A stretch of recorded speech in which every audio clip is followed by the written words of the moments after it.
That's it. That's it. We're live. We're live. We're live. Hey, everybody. It is Wednesday night, 9 o'clock Eastern Standard Time. It is time for Hits and Heels. And I told y'all tonight that I have a great guest. Of course, we got Kenny Skywalker himself as our guest. Kenny, we're so excited for you to be here today. Thank you so much for taking the time out to be with us today. Well, I'm excited to be with you guys. Of course, Cisco and I go a long ways back. And when he got in touch with me back, I guess a few weeks back and said, hey, man, can we get together and do this? My wife, she does a little podcast and you guys maybe could get on and chop it up a little bit. And I was like, man, Cisco, I got you, and everything because Oh, he's been my boy from day one since UK. We came Day in the one. same time. Yeah. 1982, and we've remained friends, since then. And of course, like I was telling you before we came on the air here, so proud of you guys' son. What he's doing at UK, and you guys got a lot to be proud of. He's representing the Bryant name and family in the right way. So that's a Well, great thing thank for you you, guys. Sandy. Yeah, Thank yeah, you, thank you Sandy. no so doubt. much. Mm-hmm. Thank you. So I'm sharing us right real quick, but Kenny, I never have heard your story about how you got to Kentucky because you're from Georgia. That's right. Well, tell me about the recruiting process and what made you choose Kentucky and who else were you recruited by? Well, all good questions. I grew up in Roberta, Georgia, which is a little small town about an hour and a half south of Atlanta. If you ever heard of Macon, Georgia, I'm probably about Mhm. 20, 30 miles from Macon, Georgia. Small rural area. Grew up on a farm, as a kid. And, got three older brothers that I learned the game from that roughed me around in the backyard, as a kid and everything. And I was kind of a late bloomer, to be honest, with you. I mean, I always loved the game because my brothers, played in. But I didn't develop into a really good basketball player until maybe about my, freshman year, sophomore year in high school and everything. But I developed well enough to get scholarship offers pretty much from all of the schools in the SEC in the South. Okay. But also the University of Maryland, Pittsburgh, uh, Minnesota, out of all places. Wow. So I think I got North Carolina. I got offers from every major school, I think, except for Indiana and I think UCLA. But I knew as a growing up in the South, and I had older parents. I knew I didn't want to go too far from home. So the schools that I really considered were Georgia, Auburn, and UK. And initially, I thought, well, I'm going to probably go to Georgia or UK. I mean, Georgia or Auburn because they were closer to my hometown. My parents could maybe drive to see me play because both schools were maybe an hour and a half, hour, 45 minutes from Hmm. where I live. So I asked my parents, I said, hey, where do you guys want me to go to school? Thinking that they would say, uh, go somewhere close so we can go see you play. And they said, Kenny, we want you to go wherever you're happy, and we're going to support you wherever. Well, Kentucky was recruiting me really, really hard. And I didn't know a whole lot about Kentucky until when they called my high school basketball coach, told me after practice one day, he said, hey, Kenny, the University of Kentucky called you and they want to talk to you about scholarship and come and visit in Kentucky. And I just looked at him and went, okay. And he was like, no, man, you don't understand. Because, I mean, growing up in Georgia, it's a football state, right? Oh yeah. Absolutely. And I mean, basketball at the University of Georgia is basically non existent. It's all a football school, but not good facilities and everything. So when I visited the University of Kentucky, and I got a chance to go to the dorm that we stayed in, the old Joe B. Hall Wildcat Lodge, I got a chance to go to Rupp Arena. We got really, I mean, we were the basketball players. We were really cool with the football players and stuff. Oh, so yeah. we got a chance to go to the football games and tailgate and all of that stuff. I was just blown away about how big basketball was in Kentucky and the facilities and all of that, you know. So I think that's the main thing. And then you throw the fan support on top of it. And when I finally told my parents, I said, look, I think this is where I wanted to go. And they were okay with it. And Coach Hall and Leonard Hamilton, who recruited me out of high school, he's the head coach at Florida State right now. He recruited most of us guys. What I really loved about Leonard Hamilton, I look at him almost like a father figure. And the same thing with Joe Hall. When they were recruiting us at that time in the late 70s, early 80s, UK had its first black player in Tom Payne in 1971. And I think I'm the 18th or the 19th black player to ever play at the University of Kentucky. So it was a tough sell for them, for the coaches in UK to try to integrate the program.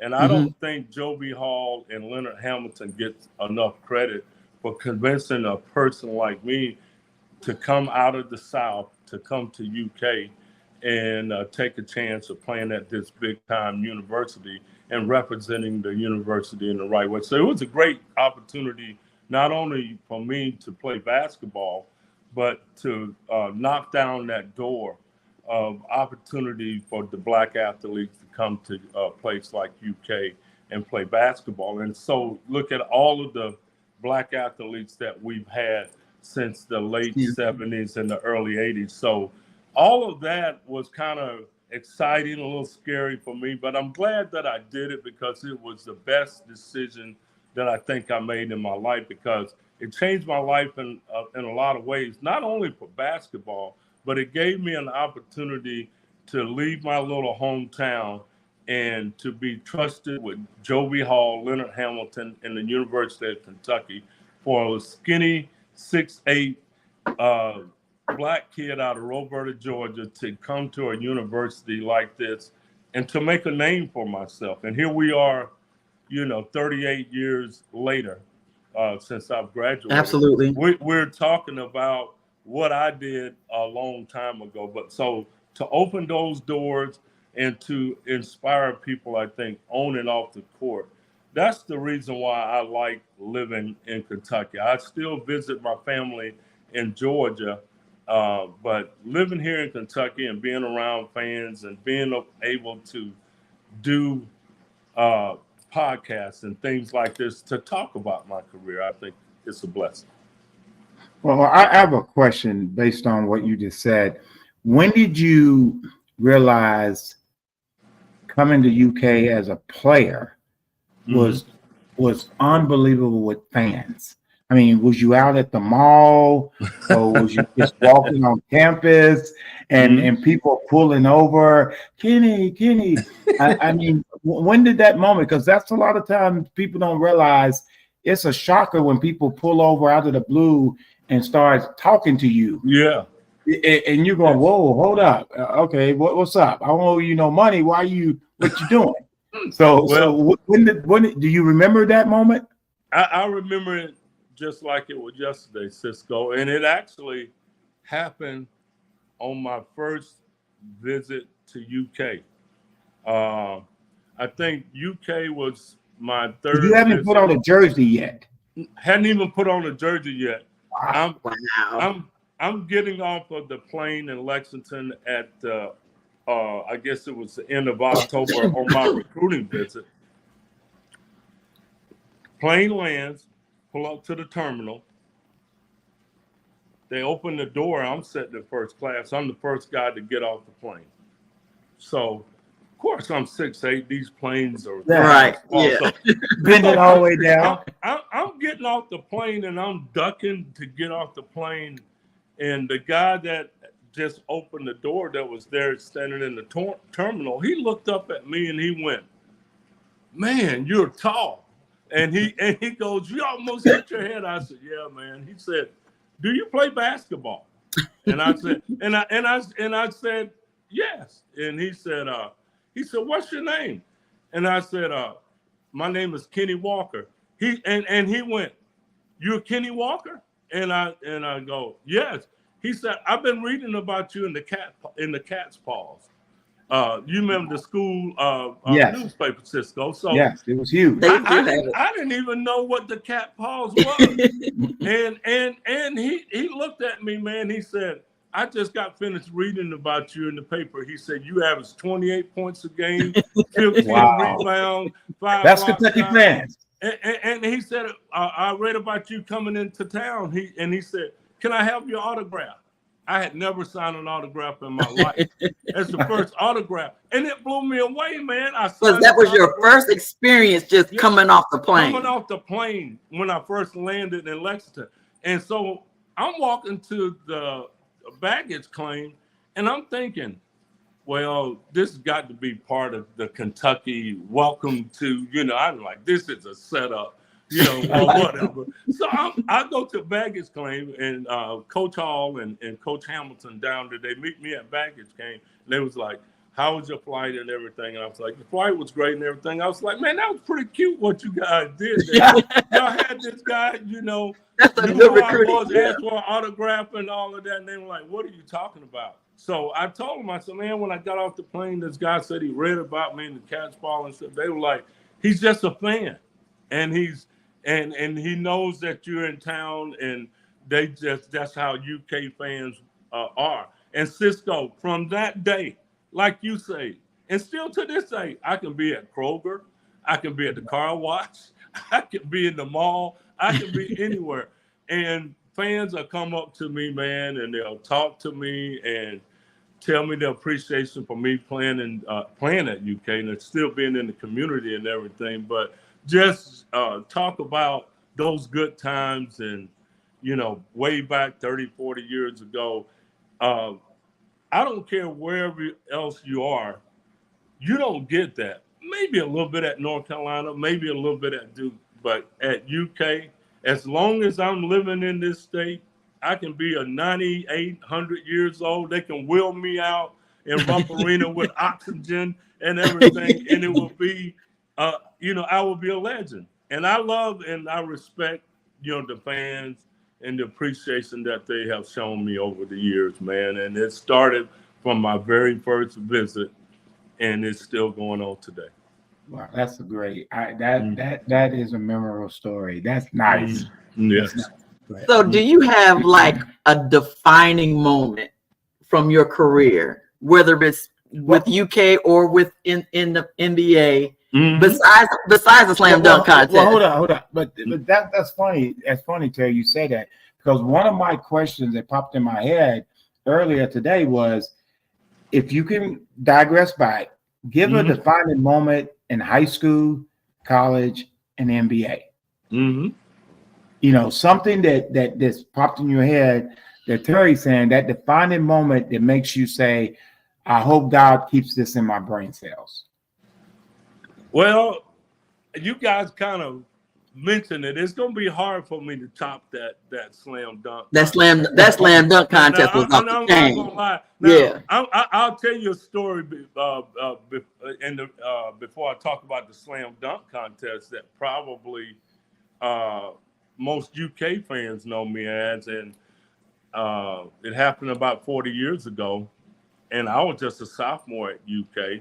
It was the 1984 SEC tournament, and we were playing against the University of Auburn in the championship game. Auburn had Chuck Person and Charles Barkley at that time. Nip and tuck game, Cisco back and forth. And that shot at the end. The score is tied. The score is tied, like I think 49. Now, was you supposed to take the shot? Huh? Was you supposed to take the shot? Yes. Here's the crazy thing, though. As a sophomore? That's the crazy thing about it. So Coach Hall called a timeout. He huddles up with the coaches and everything. We got Big Mel Turpin. We got Sam Bowie. Y'all were loaded. Dickie Bill. We got Yes. Jim Masters. All of Yes. those guys. That's who I thought was going to take the shot was Masters. I thought Melvin Turpin. I thought they would go to Big Melvin because Melvin was our leading scorer. But he had all kinds of options. So Coach Hall comes to the huddle and he said, look, they're probably going to plan for us to go to Melvin or Sam or one of those other guys.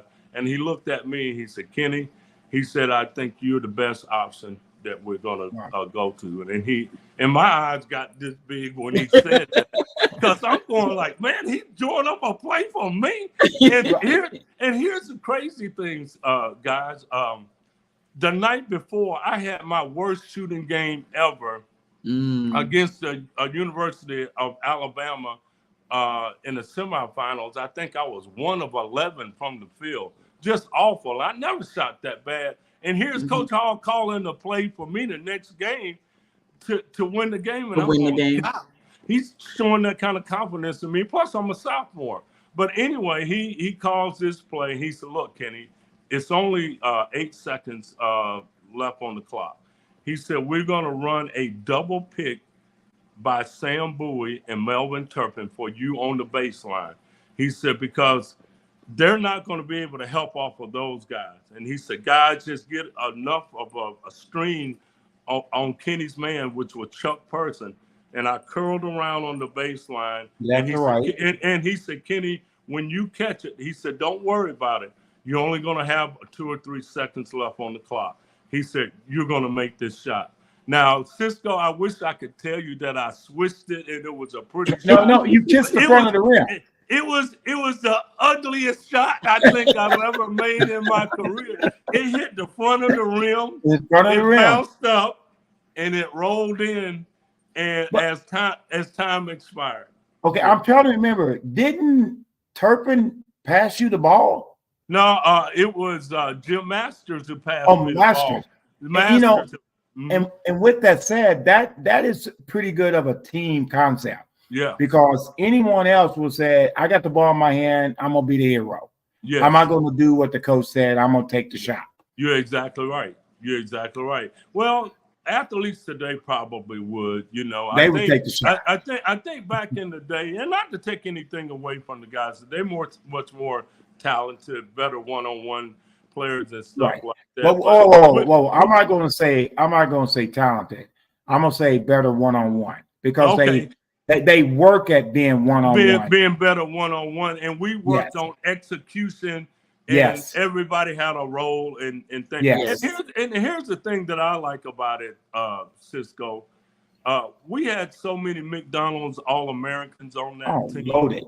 And we were loaded, but everybody put their ego on the side, so we can advance and do well as a team. One night I might play well. Next night it might be Big Mel or Sam Bowie or Dickie Bill. We didn't have no egos, and we worked well together. And that's what I liked about that team. And of course, about a month or so ago, they brought us back for our. Yeah, I know we saw that. And I'm going, man, first of all, 40 years. Right. You know what I'm saying? But everybody looked good. Everybody 40 looked good. years. Outside of these gray hairs and my whiskers here, I show my age here a little bit. But like you're right, Cisco, everybody looked good. And I think I said this at the reunion. I was so happy for us to get together on a happy occasion, where we could reminisce and have fun. Stand in front of the Rupp Arena crowd one more time, and that was fun because we lost Brett Barrett off of that team. We lost Big Mel Turpin, and then of course and a couple of years ago, Coach Joe B. Hall. And man, the stories, man, that was told, and the love and the appreciation that I have from the. I don't have to tell you guys, when you go to college and you're away from home, your teammates become your family. Absolutely. You sleep with them, you travel with them. I mean, and You even when fight with them, you argue with them. right, and even when your families come in town to visit to watch you play, the families get to know each other as Yes. well, man. And that's the thing that I think I really wish that these kids could experience, the love and the appreciation that a lot of people have for them before the fame, Right. before the money. Yeah. Hey, but Kenny, Yeah, you yeah, remember my yeah. mom loved you and Bowie. Yes, And yes. and you know when we at my 18th birthday party and you were standing there and mom's looking at you like this and you know and she asked you to sit down because you was too tall. Yeah, no doubt, man. And those are the type of things that, like I say, I remember the most. I mean, the basketball part of it is fun. There's no doubt about it. You know, anytime that you get an opportunity to play in front of 20,000 people like we did it here at Kentucky, or even when I played for the Knicks, I miss the camaraderie, riding on the bus, uh, hanging out at the airport, waiting to take off to fly somewhere. Just the conversations and the relationships that you have with your teammates. I miss that more probably than playing, because Really? yes, because once you get older, and I've had a few surgeries throughout my career. Of course, in my mind, I'm always gonna want to play. But once you retire and take that time off, your body starts to feel a little bit better and everything. And you go, well, I'm glad that I played the game for a long time. I had injuries and all of that, but I'm relative in pretty good health. I miss playing. There's no doubt about it, especially when I'm watching UK play because I'm yelling at the TV, throwing Absolutely. fillers, calling Calipari's name because I'm thinking if I was out on that court, this is what I would do, Right. and that would always be a part of me. But I can control that a little bit better now. But the relationships that I have built over the years, that's why that 40-year reunion with the '84 team was so special. You enjoy those guys while you can because tomorrow is not, promised, Not obviously, equal. So and so stuff. so what about the NBA? What about the slam dunk contest? You Now, mentioned that earlier. yeah, I mean, I love playing for the Knicks and being a country guy from a small town. I never Going envisioned to New York. myself playing in New York, and I'm not gonna lie to you, y'all. It took a couple of years to get used to the bright lights in the big city, all of the people, the traffic, the cost of living, and everything, and then the celebrity. I mean, I'm blown away. Almost on a nightly basis. I might be hanging out with Whitney, Mike Tyson, Bill Cosby, Lawrence Taylor, Daryl Wow. Strawberry. I mean, you name it. It's a who's who. Spike Hmm. Lee. Spike Lee was always in the locker room. So that part of it became fun because you never knew who you would run into. But the reason why I say the NBA when I play with the New York Knicks is probably the best thing and the worst thing that happened in my life was in my third year in the NBA, 1989. My former teammate Patrick Ewing knew that I was a good dunker in Cisco. He and I became really good friends when I went to New York, and every year he would always try to get me to get in the dunk contest. And I was like, Patrick, look, if I'm not making the NBA All-Star game and all that, I'm going to go back to Kentucky or I'm going to go to Georgia and relax. I wish him luck because he was always in the All-Star game. And he kept begging me like every year, man, you need to get in the dunk contest, kid. You can win it. I know you can win it. So finally, my third year, I finally told him, I said, okay, Patrick, I'm going to do the dunk contest, for you this year. And he's like, okay, cool, man. He said, I promise you, man, we'll have a good time. And he said, man, you're going to win it. And everything was going good up until maybe like the 2 days before the dunk contest. We were playing our final game, Cisco, against the Atlanta Hawks in Atlanta, Georgia, before the All-Star break. And one of my brothers came up to watch the game and everything, and the rest of my family usually come up to watch me play when I'm in Atlanta. But my father had suffered his second stroke, and he wasn't doing too well. Well, right before I get on the bus to go play the Hawks on that final game, my brother got a call home from Georgia that my father passed away, and he told me right before I got on the bus to go play this game. And Rick Pitino was my coach with the New York Knicks before he came to Kentucky. And I was getting on the bus. I said, Coach, my father just passed away. And Rick Pitino, this is why I have a lot of respect for him. He said, Kenny, forget about this game. He said, go home, be with your family, do whatever you got to do. And he said, look, if you don't want to do this dunk contest thing, just let us know. Just take care of your business at home. I will understand. So I leave and go home and drive to my little hometown, which I say is a little over an hour away. And when I get there, my mother was shocked to see me walk in the house. And she was like, what are you doing here? And I was like, well, I got the news here and felt like I needed to come home and everything. And then she was like, okay, and all of that. She said, you're going to still go do that dunk contest. Wow. Right?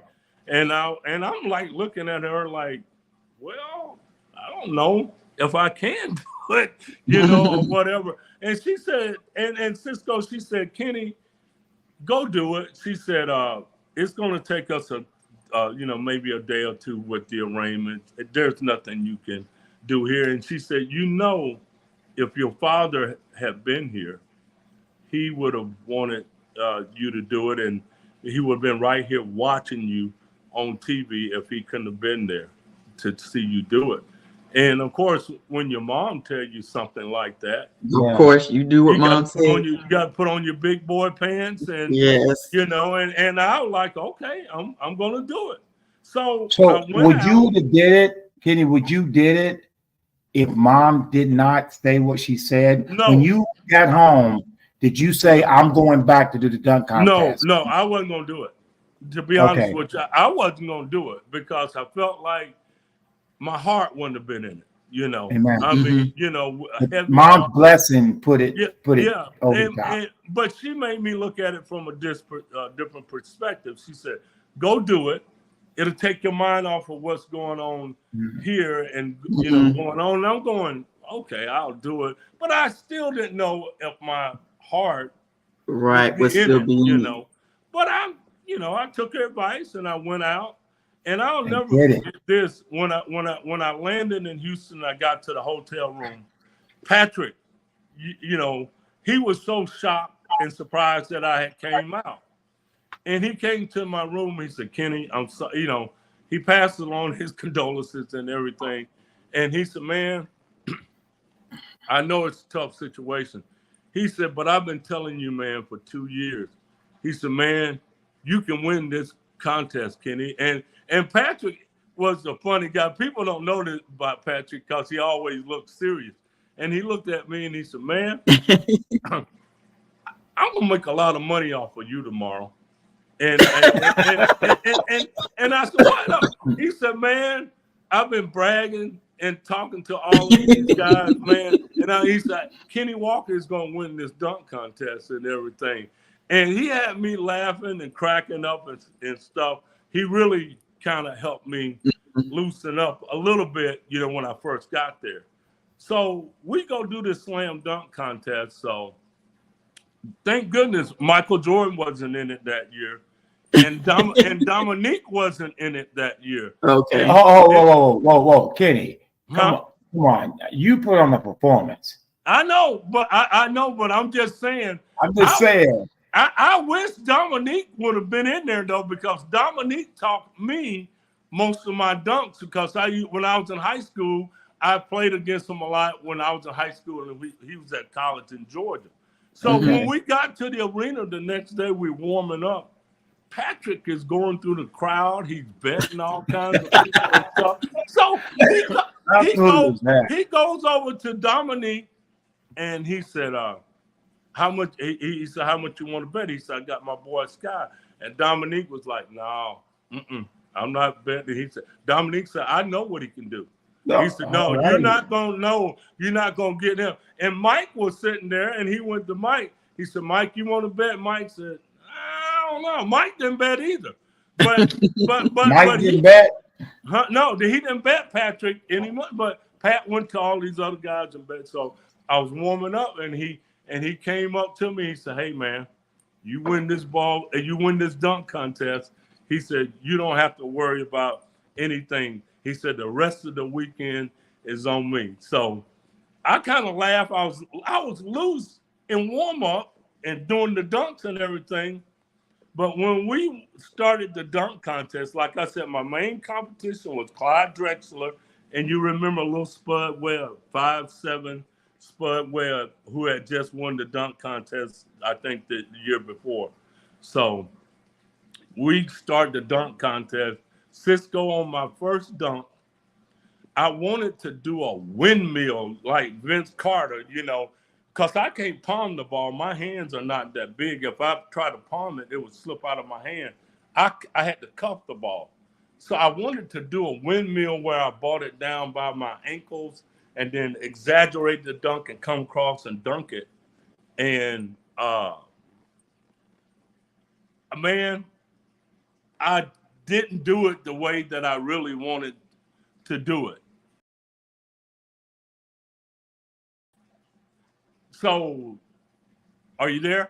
Yeah, we're there. Sorry, I don't know what technology on our end lost. So, go ahead. Well, I'll start over again. So, my first dunk, I wanted to do this windmill, and I was so nervous, Cisco, that I didn't bring it all the way down the way that I wanted to exaggerate the dunk.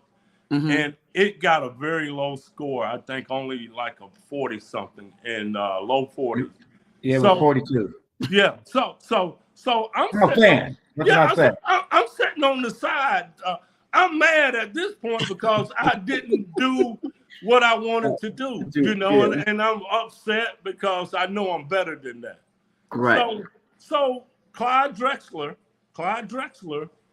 came over to me and said, hey, Kenny, he said, you need to do those dunks that you was doing in the dunk contest. He said, you got to get your legs going. You got to really exaggerate what you're doing right there to get the results that you need to get. And that kind of pumped me up a little bit because when he came over and I was like, man, okay. Clyde came over, gave me a little vote of confidence. So on my next dunk, because I did so bad on the first dunk, I said, okay, I'm going to have to do a really good dunk now to stay in this thing and to get the crowd and stuff going. So on my second dunk, Cisco, I did a 360, and I'm good at doing 360s, but I added like a little pump in between. Yeah. And here's the crazy thing: while I was turning, I tapped the ball off the back of my heel, off of my shoe, while I was turning in the air. And when I dunked it, man, I dunked it so hard that the ball went through the basket and hit the floor before I could come down. And the crowd just went crazy. And I think I probably got like a 48 or 49 on that particular dunk and everything. And that's when I knew at that time, okay, I've arrived. I got my confidence in that, all of that. Patrick Ewing and Mark Jackson was going crazy in the stands and cheering and everything. And the toughest thing was little Spud Webb, being 5'7". Everybody loves the little short guy. So every dunk that I had to do after that, man, I had to do something to top what he did. So having him in there challenged me even more. But it ended up being me and Clyde Drexler in the finals. So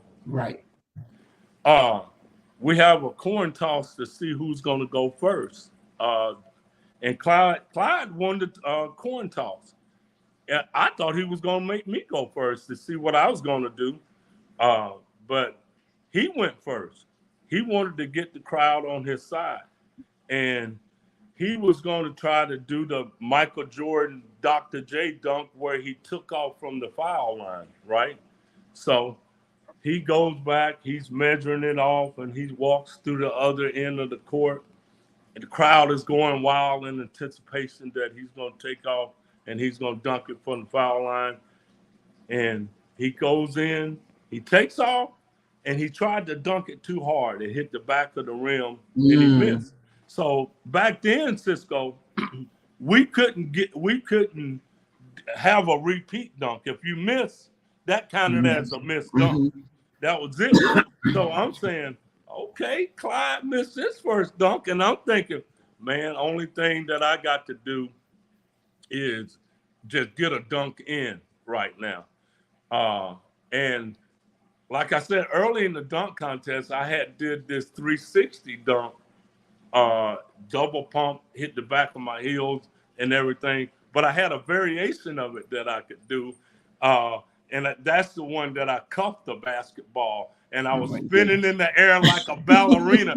And here's the crazy thing about it, though. I was so nervous and so pumped up on that first dunk in the final round. My head was eye level to the rim when they showed the slow motion of me turning in the air and the force that I dunked the ball with. And Mark Jackson and all these other NBA players who was on the sideline, they come running out of the stand. It was kind of like the Vince Carter dunk one. Before he did it, except Vince Carter went in the kind of the opposite direction, which is probably a little bit more difficult than the dunk that I did. But it was similar in the way that we did it. Crowd went wild. I got a 49 or 50, I think, on that one. Clyde Drexler is trying to redeem himself.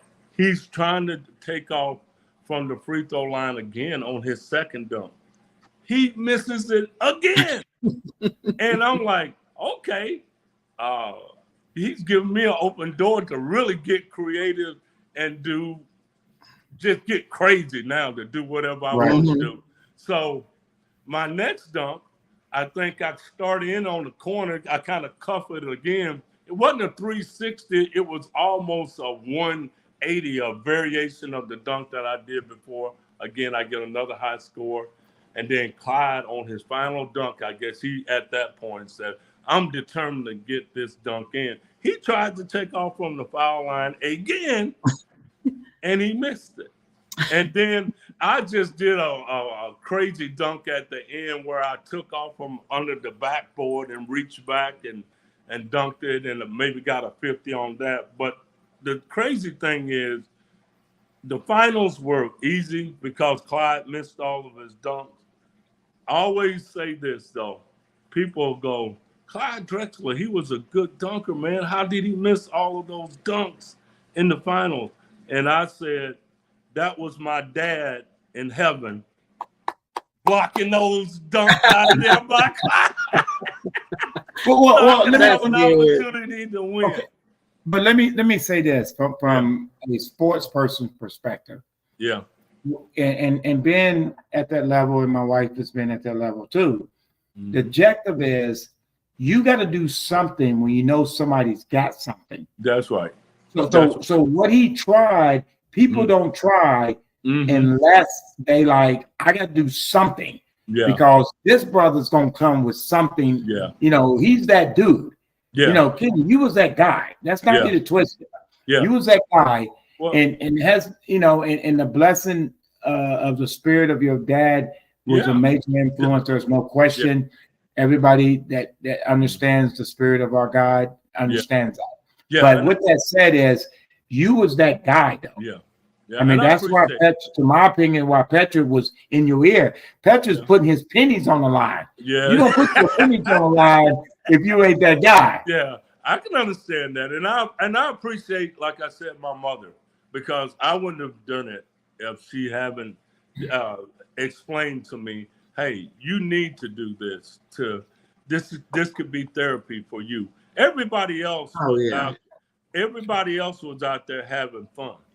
I was on a mission that particular day. And that particular day, amongst the stars of the NBA on All-Star Weekend, I was a star amongst the stars. And the reason why I like sharing that story, it makes me happy and sad at the same time, is simply because I've had ball games where I didn't feel good, or when you're down about something, you thinking, man, I can't do this. You don't know what you have deep down inside of you sometimes until your back is completely Against the against the wall. wall. And at that time, you can sit there and feel sorry for yourself. And my mother didn't want me to do that. Go do something that you enjoy doing and go out and do it to the best of your ability. And I like to share that story because it wasn't a ball game. Obviously, I wish like the ball game against Charles Barkley, making that shot in 1984 to win the SEC tournament. That was a great moment, for me. But it doesn't compare to what I did on that day, and to honor my family and everything. But that's awesome. I love it. I love it. Mr. Brown, of course, Kane has come on, and he made the comment about you telling the story about that. He said that your conversations for 10 years has found its way to my podcast, and he says that two things that you two talked about was you disclosed was who gave you the nickname. That's another good one. And Cisco can. So, my first year at UK was the very first time that we did. It's called Big Blue Madness now, but it used to be called Midnight Madness, and it was my freshman year at UK. So me and Roger Harden was roommates, Cisco. So when they announced that we were going to do this, but that we couldn't do it until midnight, 12:01 at midnight because of the NCAA rules. So they were promoting and marketing this, maybe a week or two before we did it.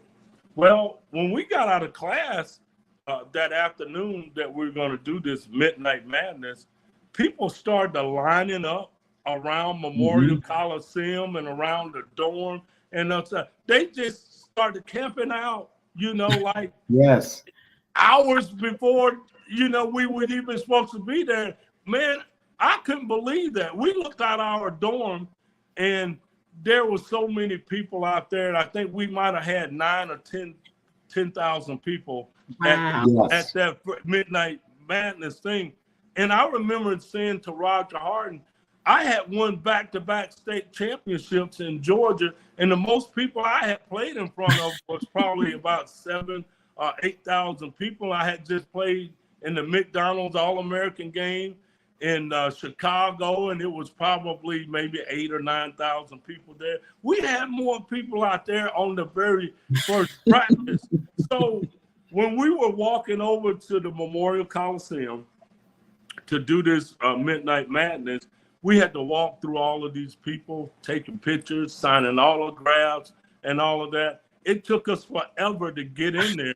And once we got in there and we came out, we were warming up, and we came out, we were doing some layups, and finally, Dirk Minifield. You remember Dirk Minifield, Cisco? Oh, yes. Dirk was telling the big guys, he was like, come on, man, y'all got to get the crowd going, man. Y'all need to start doing some dunks and stuff. So Charles Hurt, Derek Hortz, some of the older guys, they started doing dunks and stuff. And nobody had never really seen me, just do dunks, that wasn't in game. So my first dunk that I went in to do, I went in and did a 360 tomahawk dunk, and man, I thought the roof was going to go off of that place, man. And with every dunk that I did, it kept getting louder and louder and louder.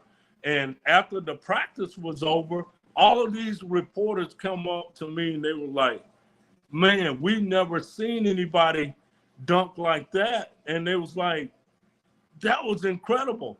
Sam Bowie and Leonard Hamilton was right behind me. And Sam Bowie said, man, the only somebody I've seen dunk like that is Dominique Wilkins, you know, and stuff like that.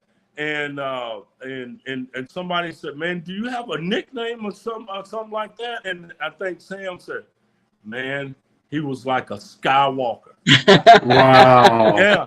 And one of the reporters said, Sam Bowie said he was just like a Skywalker, man. And him and Leonard Hamilton was laughing after that. That's how I got the name. It's funny because kids are asking me today, they'll be like, how did you get the name Skywalker? They think that I'm named after Luke Skywalker. Luke Skywalker from Star Wars. But that's how I got the name. And then, of course, I remember, though, the original Skywalker, and I have to give him his prop. It was a guy named David Thompson that used to play at North Carolina State. Now, hey, that dude was only 6'4", and he could jump like I could at 6'8". So he's the, the original Skywalker. So you could say that I'm Skywalker the remix. You know? Okay. We put the remix on it. Well, I know the wife wants to talk about real quickly the NCAA, but I've got one more question that I've got to ask you. Not you, excluding you out. Name your all-time University of Kentucky basketball team. Ooh, I like that one. No, but you can't put yourself in it. No, and I wouldn't want to put myself in it. No, I will put you in it. But I just think it's a whole lot easier if you don't. Yeah. And I'm asking for 7 players. Well, we do like we do pickup games. 5 starters and 3 on the bench. Okay, 5 starters, 3 on the bench. I'm going to go. Okay, let team. Guard, forward, center. Okay. And then, 2 on the bench. I got a golly. Woo. This is a hard one, but I'm gonna try to mix in some old school guys. No, I'm telling your favorite. What do you think yours? Because I did one. Okay. I said one. I had one up to date one because I'm kind of biased. Okay. Let me go for it then. I'm gonna go Anthony Davis. Okay. I gotta put Dan Issel in there because he's still the all-time leading scorer. But you're still number 2. But you're number 2. You're still number 2. Yeah. I'm going Jamal Mashburn. Okay. Oh, now this is where it gets really tough. I got to get a couple of guards here. Who is the best guard? God, man, the guards are hard. Oh man, I'm gonna leave. Well, I got to go Tony Delk. TD. I'm gonna go Tony Delk for one of my guards. I need a point guard now. John Wall. There's a lot of them. No. And I hate to do this to John Wall. I got to go De'Aaron Fox. Whoa. I think that dude is the one. So I'm down to about 3 more players. Now 3, you could pick 3 anybody. Yeah. No, yeah. You got your 5 starters. Yeah. No, I got you. Tayshaun Prince. He stayed 4 years. He had a good career. He had a good career. Yeah. And then, oh man, I gotta probably go with my boy. I gotta throw him in there. I gotta go Rex. Hey kid, you doing a whole lot of movement over there, man. Yeah, I know. I gotta go Rex, man, because Rex Chapman. Yeah, I'm going with Rex Chapman. And then the last one that I would probably put in there, boy, Carl Anthony Towns, golly. You making this It's hard some on me, good man. That's the hardest question. I will probably go Carl Anthony Towns. Towns. Yeah, Okay. yeah. Well, Who was yours, though? Who was yours? All right. We're not answering that. Here we go. Okay. Well, I can tell you, be truthfully, and I mean this, not because you're on, but you were in my five. Okay. You were in my five because, like we talked about in the beginning, the game now is just different. It's beautiful to watch, but it was more one-on-one. So if I'm coaching this team or it's a team, I've got to get players that circle around each other. That's right. And if you look at the NCAA tournament, which Terry will ask you about, your picks of the NCAA tournament when I quit talking, is the teams that's won the NCAA tournament in the recent 5 to 10 years has been a concept of a team, not individual players. That's right. I mean, you watched Connecticut last year. They had a superstar, but they had like team role players. Absolutely. Well, and then is it Villanova, the coach that left? Yeah. Because look at that squad. Yeah. And even when Connecticut beat Kentucky back in the day, that's right. They had that one star, and the rest of them was a concept of a team. You're exactly right, Cisco, and I think that's the way the game was played back in the day.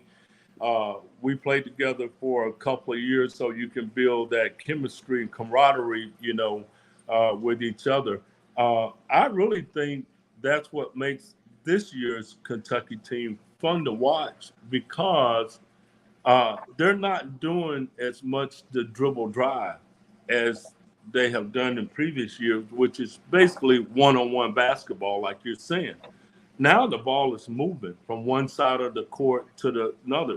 He's got smart players that can play multiple positions, and they understand their role and how to play. And they understand if they make that extra pass, they're going to get open shots and things of that nature. So I like the brand of basketball that Kentucky is playing this year. It's exciting. Now, if we can get that defense that has been pretty much non-existent all year long. Right. Now, here's the frustrating thing about that. When they played at Auburn, when they played Alabama at home, and when they played at Tennessee, some of the most physical teams in the SEC, they stepped up. They played defense and rebounded. They were physical. Why can't they bring that same type of effort and intensity every night? If they do that, they can win a national championship. But I love it. I love watching the Golden State Warriors play in the NBA. Been loving it for like the last few years. Yeah, sure, Steph and Clay, they're tremendous shooters. But those guys move so well without the basketball. Golden State, because of Draymond Green, who is a point forward, knows where to find those guys. They move, they share the basketball. When you share the basketball and everybody's scoring and everybody's playing well, we all will get the recognition. When the ball sticks in one person's hands all of the time and everybody's sitting back and watching, we all become spectators. I love James Harden. He's a tremendous player, but I hated watching him play when he was at Houston because he had the ball in his hand for 18 seconds. It's only 24 seconds on the shot clock. He's going to go between his legs. He's going to do his step back. And if he passes the ball to you, he's going to pass it to you with only 2 or 3 seconds left on the shot clock. And now you got to throw up a bad shot after you've watched him play one-on-one, basketball. And I don't think that's fun for anyone. So I think Kentucky's got a chance this year, despite the bad defense. If they can tweak that defense a little bit, they got an excellent chance, to win it all. They just got to slow the guards down. Yeah. Because I say to Terry all the time, I said, the problem is other people's guards are coming downhill. And then our big men get in foul trouble because they're not made for that. You know, and the thing about it, Cisco, those drives to the basket that you're talking about, look, great offense will beat great defense most of the time, but you got to make that offensive player work. You can't just let him drive by. A straight line drive to the back. Make him turn a couple of times. It's just too easy. It's a straight line drive to the basket, and then, like you say, sometimes our big guys can get there and block shots, but sometimes they're out of position that they can't get there and block shots. So I do think that it starts with better pressure on the perimeter with the guard, and make it a little bit more tough for the opposing guards to get to the basket. Like Texas A&M, they just got a team that's a bad matchup for Kentucky. They got two guards that like to drive the ball to the basket, and we can't do nothing. We can't do nothing with them. Yeah, right. And of course, Calipari did, to his credit, in the SEC tournament, he tried to go to his zone. But he subbed. Yeah. They were doing their thing, and then he subbed. You're exactly right. So I think you got to, when you run into teams like that, you got to give them. You can't give them a steady diet of the same defense. You got to be able to constantly change your defense to confuse them, or at least slow them down. You're not going to stop them, but you can contain them. Instead of let those guys get 35 and 25 points, keep them down to 16, 18 points or whatever, and then you can win those type of ball games. But you can't let them score at will. Oh, gotcha. So my girl Cynthia Coleman has her own podcast called Sports Sense, and of course she came on and she said that dunk contest was epic. Now Sean Gurton is a Louisville fan, but he wants to know, how was the build up to the Dream game? Ooh, that's a good one too. Great question. Yeah, because I was a freshman. He was a pup. In the original Dream game.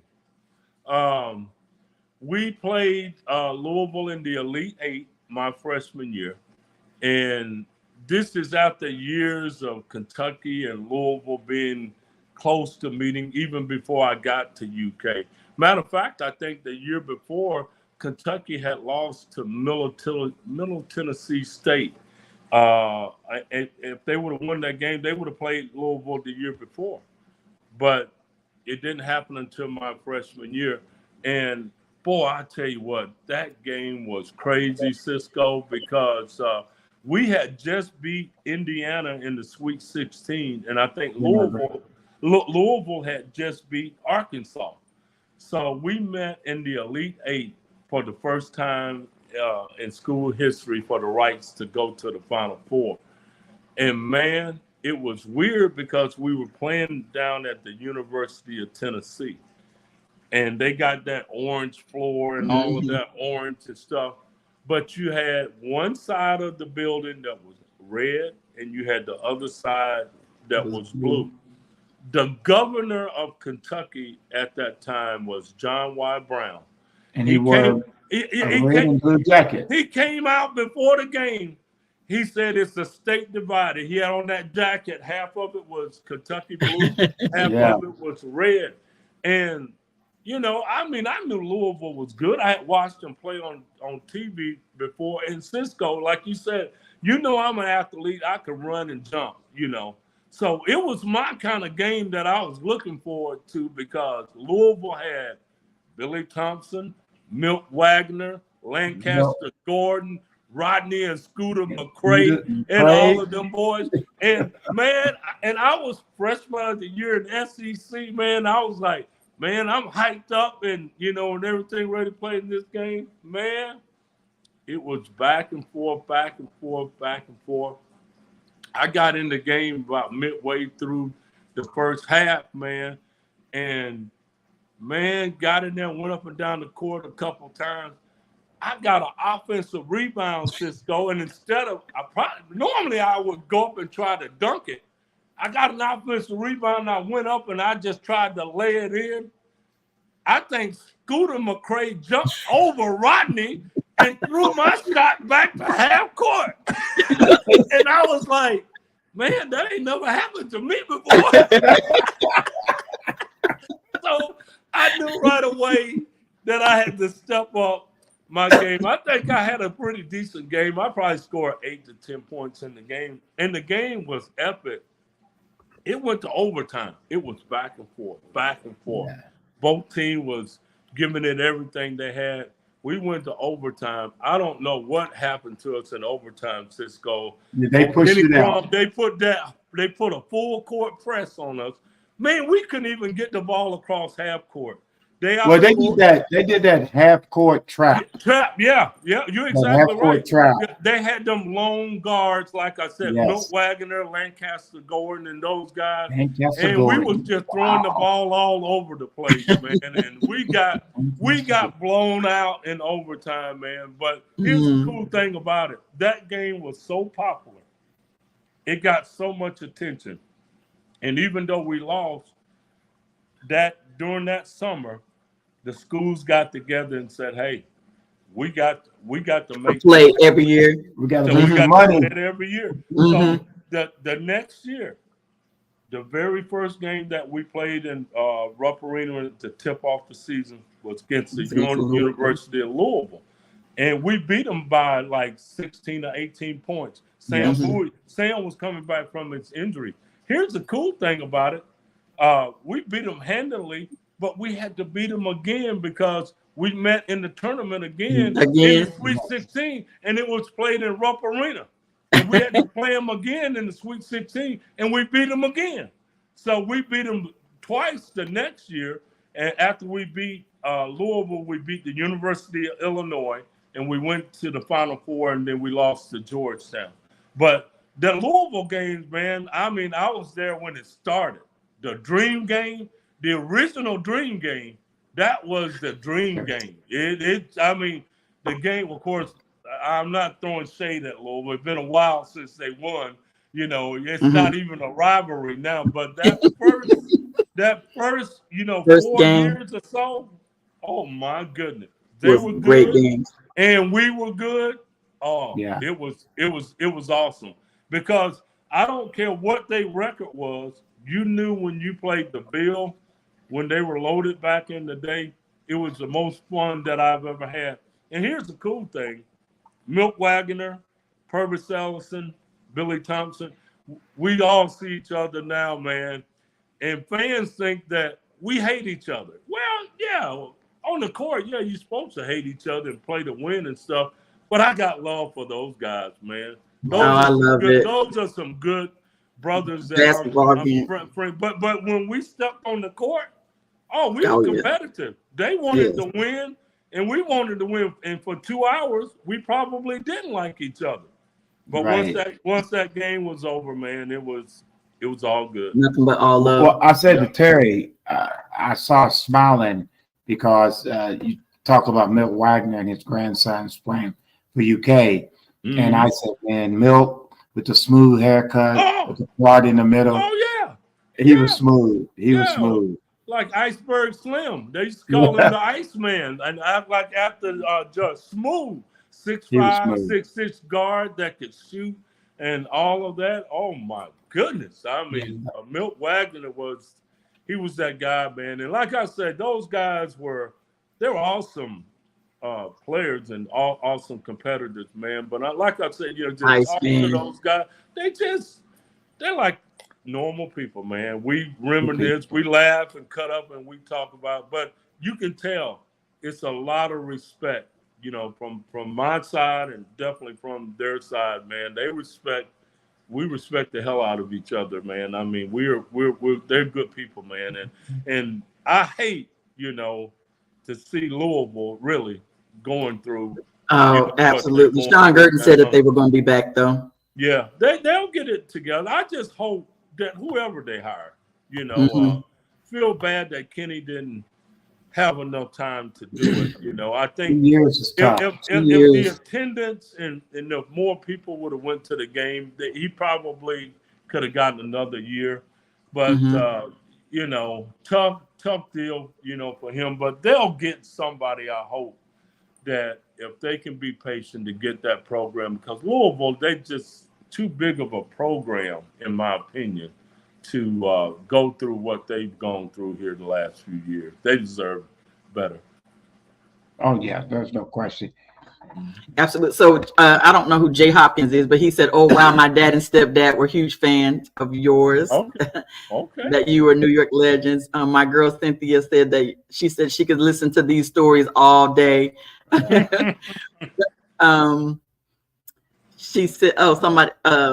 Sean Gurton also said the rule changed after having homecoming advantage in the tournament game. That the rule changed after that. After y'all had the home tournament advantage. That was the last time that I think that the tournament. Well, I take that back. The following year, 1985, which was Joe B. Hall's last year, the Final Four was in Rupp Arena, Gotcha. and we lost. I think we lost in the Sweet 16 to St. John's out in And that was Denver, Colorado. Georgetown, Villanova, and Villanova game. Memphis. Villanova won. Yeah, and Villanova beat Georgetown. But that was I think that was the last time that the NCAA what happened on a campus, you know, facility. Now you'll probably see the finals are going to be in the dome most of the time, more of a neutral court, and also to get more fans. I think, you know, in the Final Four. Okay, gotcha. My bad. Coach Jay coaches with me on my women's team. That's my defensive coordinator. Thanks, Coach Jay, for being on. Now, who is Dusty May? Who's who? Dusty May. Sean Gurt mentioned Dusty May. Dusty May. The name sounds familiar, but I don't know who that is. I don't know. He just mentioned Dusty May. I don't know.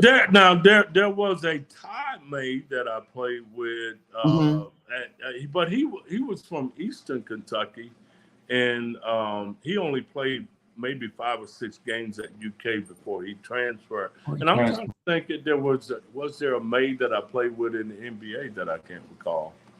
Yeah. He said the Florida Atlantic coach.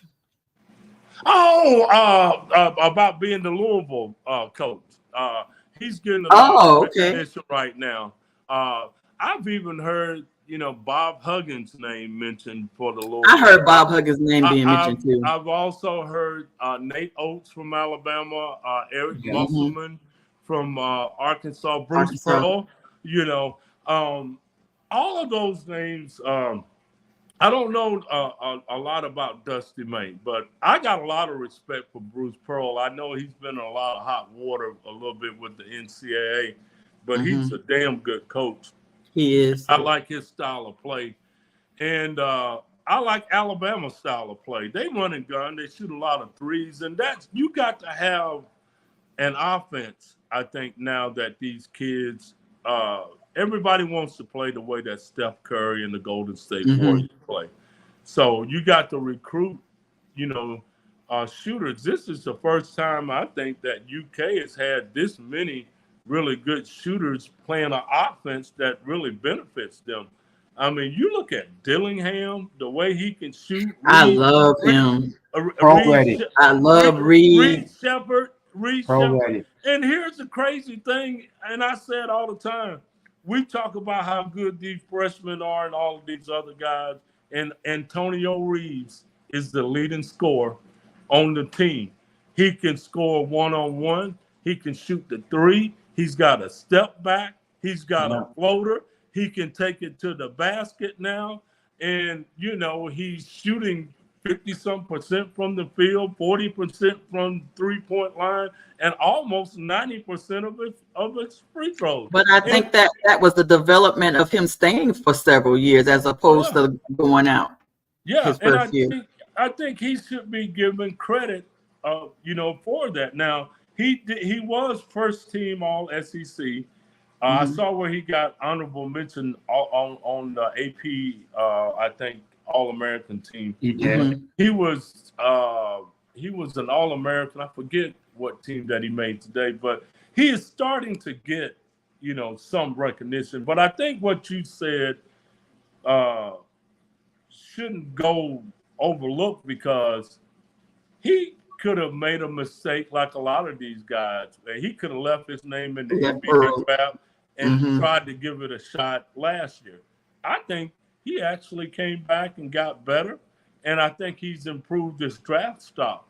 I think he's a first-round draft pick. I don't know if he's in the mock draft, if he's quite there yet, but this is a weak draft, and I think when the season is over with, I think he's going to get picked in the first round. And I think that's because he came back and he improved his game. And I think more guys should look at doing it that way instead of going too early. Just be patient. Especially now that you have the NIL. Oh, absolutely. Absolutely. That's why with Reed Sheppard, I am very interested to see what he's going to do because my eyes tell me he's a very good college player. I don't know if he's the number one pick in some of these mock drafts, but he's been inside the top 10 all year long. Now, with that being said, if he stays in the top 10, I know he can make a lot of money in name, image, and likeness, and people say that he could possibly make between $2 and $3 million a year, which if he wants to do that, I have no problem with that. We're glad to have him back. But if he's going to make the smart decision, and I know Coach Cal is going to tell him if he's in the top 8, he's going to make between $12 and $15 million a year. And that's a hard thing to turn down if you're good enough to do it. Now, the one thing I will say about Sheppard, he needs to get a little bit stronger and he needs to work on his lateral movement. Outside of that, I mean, there's no He's fun to watch. That's right. He's smart. He's fun to watch. He's a humble kid. He's a team player. I would love to play with him. He reminds me a lot of kind of a Kyle Macy type of guy that can run the offense but can score. Reminds me a little bit of a John Stockton, from the NBA or Mark Price, or kind of a Cisco, a little bit like Roger Harden, that's who I was thinking. Yeah. Because Roger was a lot better than people gave him credit for. Yeah. And he's the nation leading 3-point shooter. He's the freshman of the year in the SEC and the whole country. So, I mean, him and Dillingham, that firepower that they got coming off the bench, man, it's unbelievable. Well, that's why I told somebody I didn't think that he would be leaving. And the reason why, from my personal opinion, that they don't really need money. They're okay. They're blessed. That's right. He's gonna make $1 million. And then he's got it. What you just said, Kenny, that just made me feel like I know I'm probably gonna be right. Is because he's got to get bigger. Because you're going up against grown men. Yeah, that's right. And the stuff you're doing right now in college, they're gonna do this. They're gonna, and grow. It's a big difference. 25, 26 years of age, 24. Well, and it's a big difference, Cisco. Even when Reed Sheppard was great in the non-conference schedule, but once he got into the SEC schedule and he started going against those bigger, more physical, guards, he had a few ball games that he was off a little bit, and I think the physicality had a lot to do with it. And I think a lot of people, when they look at the game of basketball, because it's so much different from a physical standpoint than football, but even in basketball, you said it, Cisco, you playing against boys in high school and college. When you go to the NBA, when you watching these guys on TV, you don't realize how big Moses Malone or Daryl Dawkins or Curtis Gilmore or Shaq until you walk out on the floor with them, man, and you like, man, these guys are as wide as they are tall. Mhm. And they're agile and they can run the court. Okay. When I was in the NBA, of course, I was a small forward in college, but when I got to the NBA, I used to play a little bit of power forward, sometimes, even at my size. And I remember one game, we had a bunch of our big guys out with injuries and everything. We had to play against the Utah Jazz. And this was the year after Rick Pitino had left the New York Knicks. His assistant coach, Stu Jackson, was the coach. And he came to me before the game. He said, Kenny, we're playing against Utah Jazz. And he said, look, we ain't got no big guys tonight, so you're going to have to guard Karl Malone.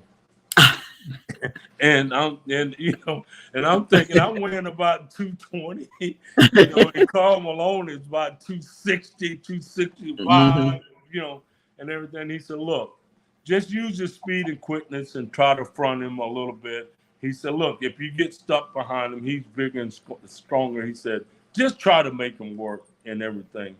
So I said, okay, coach, I'll go out and give it the best I got.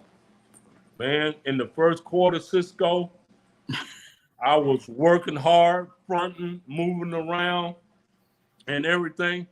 Karl Malone didn't score a basket in the first quarter. But by the time the second quarter rolled around, man, I was so tired. And of course, so you punched yourself out. Man, I was so tired, man. And I thought the one advantage that I had on Karl Malone that I weigh 220, man, I can run like a deer. Mm-hmm. Man, in that second quarter, Karl Malone was running past me down the court, man, and everything, and I was like, dang, I didn't have no more gas in the tank. he Muhammad Ali'd you. He rope-a-doped you. He rope-a-doped me. Let me punch myself out in the first quarter. And is and I think he ended up scoring like 30-something for the game and everything. And I remember, man, that first quarter, I was so happy. I was like, man, I'm working hard, man. I've done a good job and everything. But like you said, I'm going against a grown man. Imagine, you're a high school or college player, and the first time you go to the NBA, and if you're a power forward or center, you got to guard Shaq or Karl. Right. I know when you're sitting on your couch at home and your buddies over there like, man, when you get to the NBA, yeah, you can handle them. You can do this. Yeah, I was the same way too. Right. I was the same way too until I walked out on that court, man. You wouldn't believe how big and strong and fast the guys are at the NBA at every position. And here's the other thing. I've had a lot of guys that say to me, they don't play defense in the NBA. And I'm going, you crazy. If you got to walk out on that court, when I was in my prime, I had to guard Magic, Larry Bird, Michael Jordan, Kevin McHale, and all of these guys. One thing that I know, and I was a good defensive player. One thing that I know, a good offensive player, when he's got it going on, I don't care who it is. A good offensive player knows their spots that they want to get to on the court. As a defensive player, you got to guess what spot they're going to go to. And when Kobe or Michael or Magic, when they got it going on, you can guess what spot they can get to. It still can't do nothing, about it. Good offense beats, good defense any night. But don't get it twisted that they don't play defense in the NBA. They play defense, but these guys are just so good offensively. They just good offense beats good defense. No question. Gotcha. Okay, so who was the best player you've ever played against? Okay. Now this is tricky. Okay. Is that me beating you one-on-one? Is that me beating you one-on-one? You gonna say me? Yeah, probably. I'll put you slightly ahead of a Kareem Abdul-Jabbar. No, Hey, that's my boy. Thank you, Scott. Thank you, man. No, yeah, you know I'm gonna look out for you, Cisco. The best player probably that I actually had to guard. Now, I Right. never had to guard Michael because Michael played the two guard position. Okay. So the small forwards that I had to go against was Dominique James Worthy, Barkley, and Larry Bird. And out of all of them, Larry Bird was the Larry hardest Bird. for me to guard. He was slow. He couldn't jump, but he was 6'9" and he was stronger than what What he we thought looks. he was. Yeah, I Mm-hmm. got a great Larry Bird story to tell you too, and this is a true story. I don't know if I ever told you this, Cisco, but after my junior year at UK, we were hanging out at this little club, this little after-hour club called the Circus here in On Lexington that we used New to hang Sucker out Road. to. So me and James Blackman, Winston, Ed, Roger, a bunch of guys on the team, we hanging out at this club, and we're in the back of the club. All of a sudden, we see a bunch of tall guys walk in this club, and we think, okay, that's another college team or something, But as they was walking to the back of the club, you could see it was Robert Parrish, Kevin McHale, Larry Bird, Quinn Buckner, and Rick Roby, who played at UK. UK. So I never met Larry Bird before in my life, Cisco. He walks right up to me and he goes, "Are you Kenny Walker?" And I'm looking around like shocked, like Larry Bird knows who I am. So he reaches out his hand and he said, "My name is Larry Bird." He said, "I can't wait till you get to the NBA to bust your ass." And then he started laughing. And then he gave me a big hug. And he said, "Man, I'm just cutting up. I like to have fun and stuff." And he said, "No," he said, "I've been watching you at UK." And Rick Roby came up to me. He said, "Kenny, we've been playing golf all day, having fun." He said, "The guys been drinking, having a little fun." He said, "That's just Larry and everything." So they hung out. They didn't hang out long. They were very friendly. We had a good time. And right when he got ready to leave Cisco, he looks at me and he said, "Hey man, I know I'm going to see you in the NBA after next year." He said, "But remember what I said." He said, "I'm going to bust your ass." And he shook my hand and left. So I played my senior year. I'm an All-American. I'm the number 5 pick in the NBA draft, get drafted by the Knicks. The first game that we play in Boston Garden. Larry Bird was known, for getting to the Garden early to shoot early. So when our bus got there from the hotel to start the game to play against Boston, when I'm walking in, Larry Bird was already out there shooting and everything, shooting and everything. And he saw us coming in, and he said, "Hey, Kenny, come here," And he said, "How you doing, man?" I said, "I'm doing good." He said, "I knew you was going to be to the NBA and everything." He said, "That's the reason why I'm here early right now, waiting on you and everything." He said, "You remember what I told you when I met you?" And I laughed, Cisco. I laughed, and I said, "Yeah, man, all of that stuff." Because he was known for talking trash. And he shook my hand. He gave me a hug. I didn't think nothing about it. I went and changed my clothes, came out and warmed up and everything. So we start the game. Right before the jump ball, he comes over to me and he said, "Are you ready, rookie?" I said, "Yeah, I'm ready." So Boston got the tip. They got the tip. They bring the ball up the court.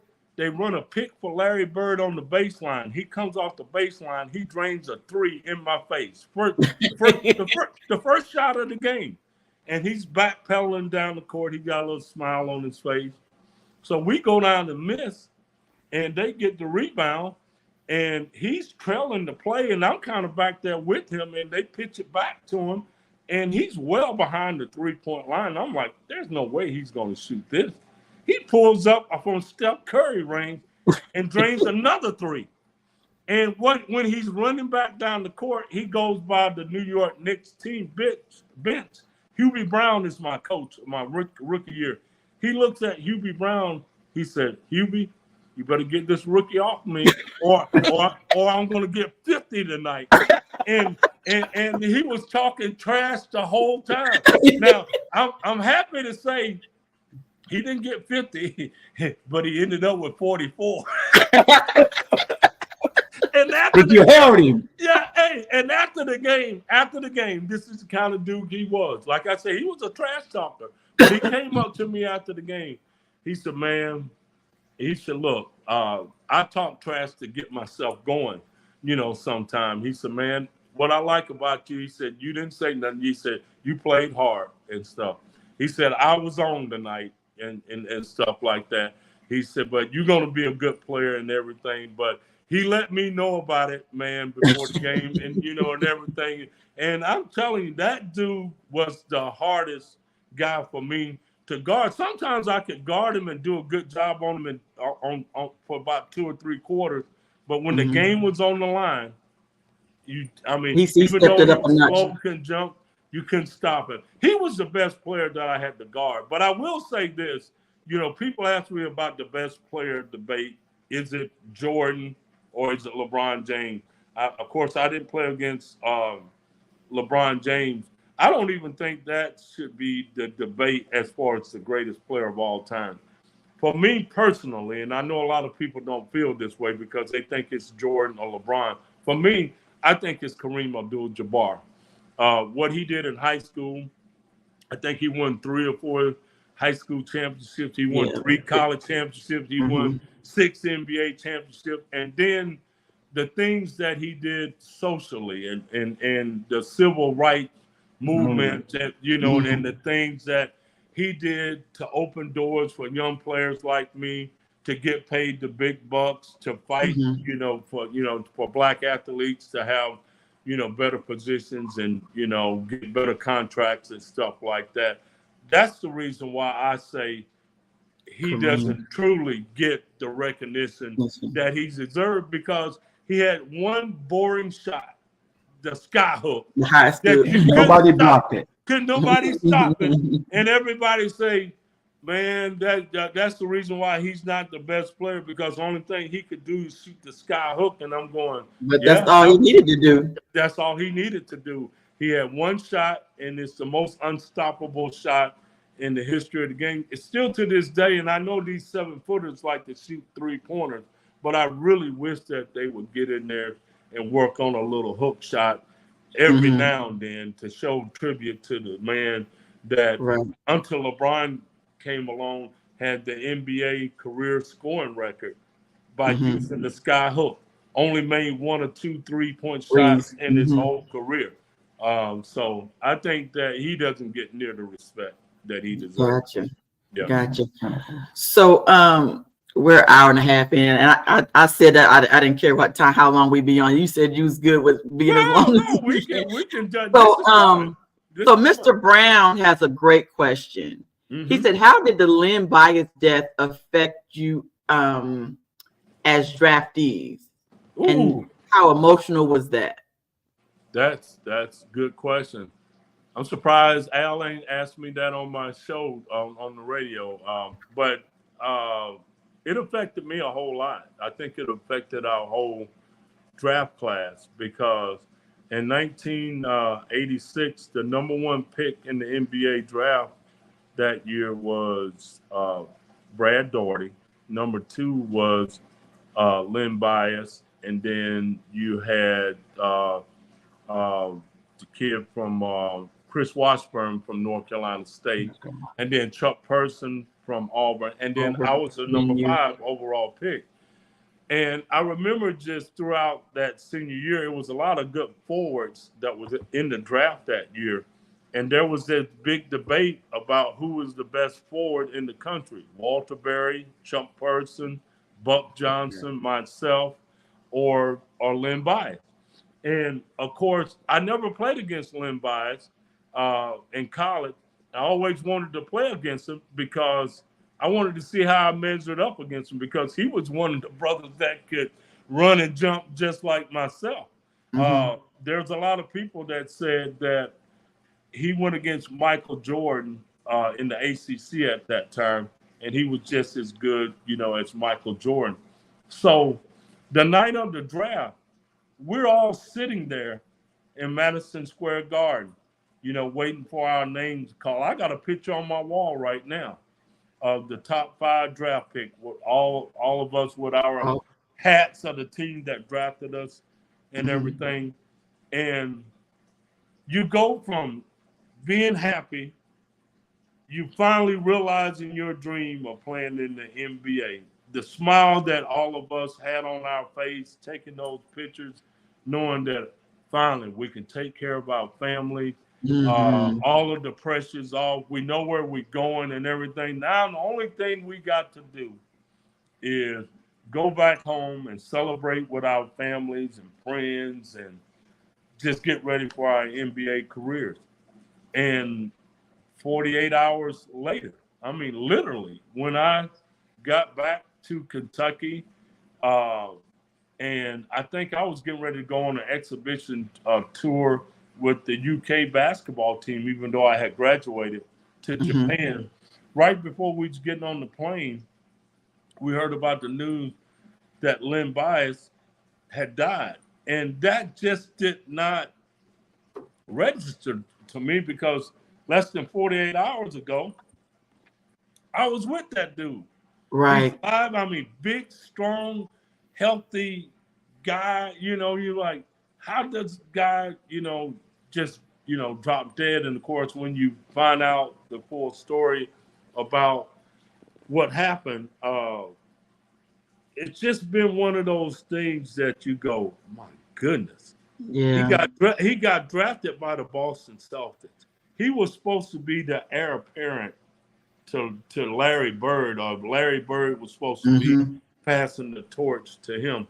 And if he was going to be anything like he was in college, playing for the Boston Celtics in that organization, look, Michael is considered the greatest of all time, but Len Bias had that type of game and that type of ability that if he was able to live out his career, there's no telling how good he would have been. And I hated that I never got an opportunity to measure myself against him. Now, we were kind of the same type of athletes, Cisco, but he was built a little bit. He wasn't quite big as LeBron James, but the brother he was put together, and I just think his strength and his all-around ability, I mean, he could have possibly been one of the best to ever do it. And I just, still to this day, I just can't believe that he didn't get the opportunity to show the world what he could do. Right. Now, did you hear this rumor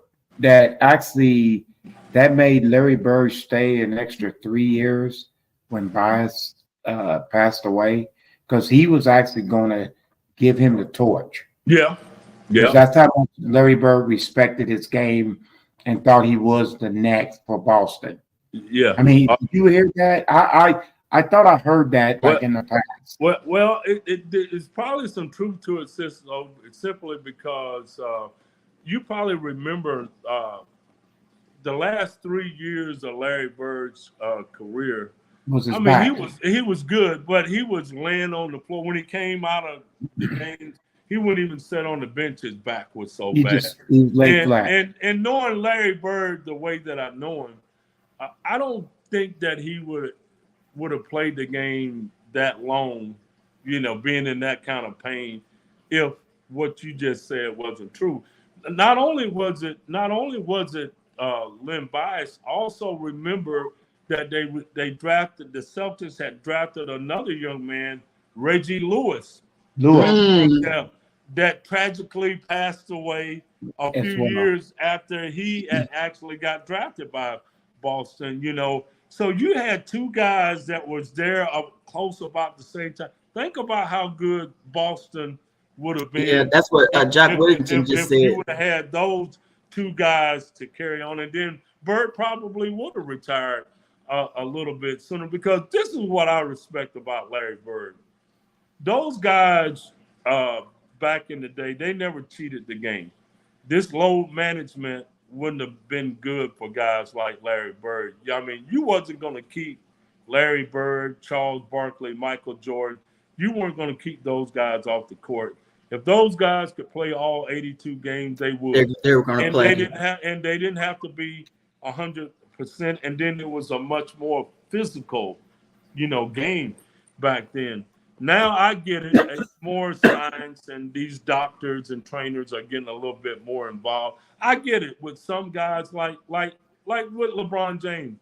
I don't mind LeBron James sitting out a couple of games, here and there. He's earned the right to, but I don't want to hear some rookie that's in his, first year or second year. You talking about load management and managing time. No, get on out there and build your name and build your reputation and go out and play.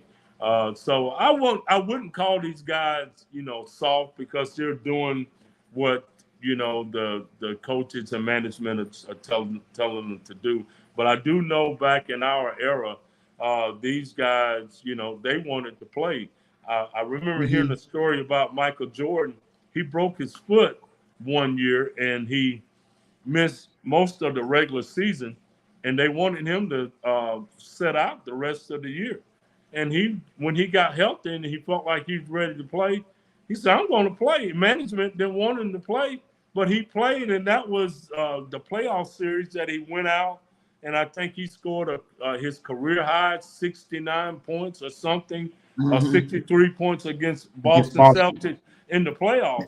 And this is the year that he set out with a broken foot. He could have easily set out the rest of the year, but he wanted to play. And that's the reason why he's Michael Jordan, because the great ones, they have the ability to block all of that stuff out. Once they get on the court, they just take it to another level, and they perform when you think they can. Right. So Mr. Brown said that he was moved during your 1984 reunion, that you said that your dad said to give people flowers while they are alive. Yeah. And instead of when they pass on. He said, what did you mean? Can you elaborate? What I mean about that is, like I said, I've lost a lot of teammates, a couple of teammates off of the 1984 team. And then my first year at UK, 82, 83, a guy by the name of Charles Hurt passed away. And then, of course, on my 85 and 86 team, we've lost Ed Davender and Cedric Jenkins. And I went to all of those guys' funerals.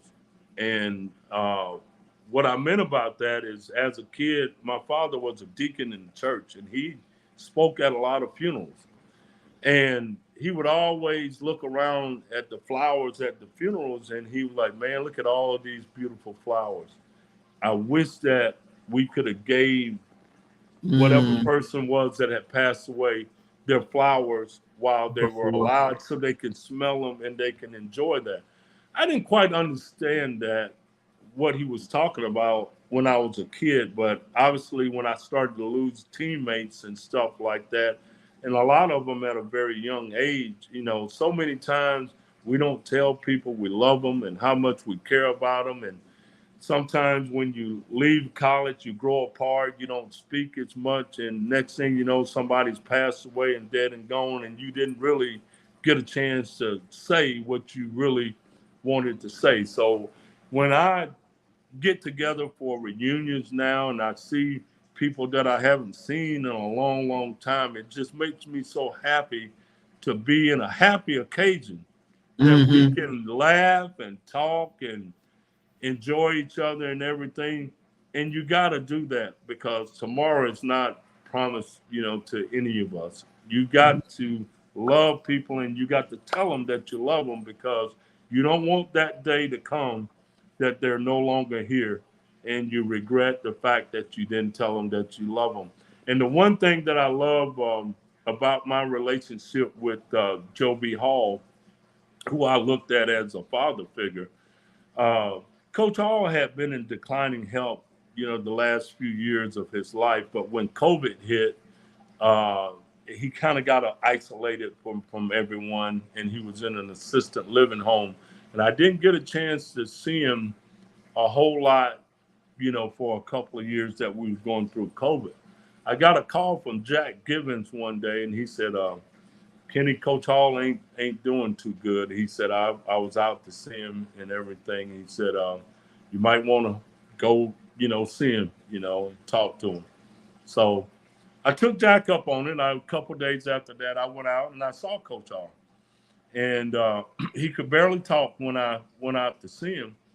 And I said, Coach, I said, you know who you're talking to? And he looked up at me, man. He rubbed my hair because when I first started growing my hair, Coach Hall said, Kenny, I like your hair, your locks and everything. He told me, he said, I like your locks. And I asked him, I said, Coach Hall, if I was playing at UK, would you have let me have those locks when I was playing at UK? He said, no, I would have cut it off. He said, but I like them now. You can do whatever you want to do. So he looked up at me. I said, you know who I am? He rubbed my hair and he said, Kenny Walker. He just kind of whispered. He said, Kenny Walker. He could barely talk, really weak. I sat out there and I just talked to him. And he just listened. And you could just see in his eyes, I said, Coach, you don't know how much you have meant to me in my career, recruiting me, bringing me here. I told him how much my dad loved Coach Hall and all of that. And he listened and everything. And I gave him a big hug and everything because I thought he wasn't going to last too long. But he lasted another couple of months. I got a chance to see him actually another time, after that. But Good. I got an opportunity to tell him just how much he meant, to me and my family and stuff. And I have to thank my parents and, like I say, my dad when I think of stuff like that. Give a man his flowers, talk to him, and let him know how much they mean to you while they're here so they can hear it and appreciate it. I'm quite sure their families and friends appreciate it when they're dead and gone. But I think when that person hears that, it means a lot, to them. So for Al, who calls our show regularly, and Al asks a lot of, questions, about things and stuff like that. And a lot of people who saw that interview that I did talking about giving people their flowers, that hits home with a lot Oh, of yes. that have gone through tough times, losing a parent or losing a loved one or something like that. So to me, it's just all about paying homage, to my mentors, my parents, and I love my coaches and even my older brothers because I've had so many people in my life that have been positive influence to show me how to handle tough times and tough situations and do it with class and do it the right way. And that's it. And the neatest part is I got to know Coach Hall, not on your base, but I got to know him because I coached his grandson at Bryan Station baseball. And so Coach Hall would come and he was like, you play football at UK. Yes. And it was funny, he was a football fan. That's right. That's right. And like you said, it's fantastic. He'd walk up. I think one time his son had a bad couple practices, his grandson, Chris.